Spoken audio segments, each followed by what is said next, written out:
Assalamu alaikum, dear students. Today we are going to learn about the demonstrative pronoun and demonstrative adjective and also their difference. Demonstrative pronoun छाके सॾिबो ज़मीर इशारो अहिड़ा इस्म जेके असां इशारे तौरु इस्तेमालु कयूं त असां उनखे डेमोस्ट्रेटिव प्रोनाउन सॾींदा आहियूं ऐं ॿी तरफ़ असांजो सिफ़त इशारो अहिड़ा सिफ़त जेके असां इशारे तौरु इस्तेमालु कयूं त असां उनखे सिफ़त इशारो सॾींदा आहियूं डेमोस्ट्रेटिव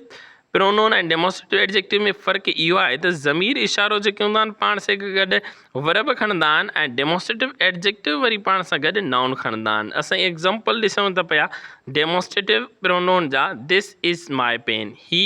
मुंहिंजी पेन आहे इज़ इस्तेमालु थियो तंहिं करे डेमोस्ट्रेटिव प्रोनाउन आहे that is his car is इस्तेमालु थियो तंहिं करे असां डेमोस्ट्रेटिव प्रोनाउन आहे these are my pens are इस्तेमालु थियो तंहिं करे डेमोस्ट्रेटिव प्रोनाउन आहे दीज़ आर देयर कार्स असांजो आर इस्तेमालु थियो तंहिं करे डेमोस्ट्रेटिव प्रोनाउन आहे सिफ़त इशारो दिस पेन इज़ माइन ही पेन मुंहिंजी आहे हाणे जुमिलो साॻी आहे हिते असांजो नाउन इस्तेमालु थियल आहे पेन तंहिं करे डेमोस्ट्रेटिव एडजेक्टिव आहे सेंटेंस बि साॻी आहे this is my pen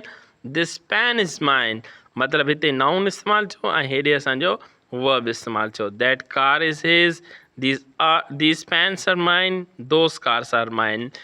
pen car pens and cars इहे असांजा नाउन आहिनि तंहिं करे डेमोस्ट्रेटिव एडजेक्टिव ऐं हेॾे असांजा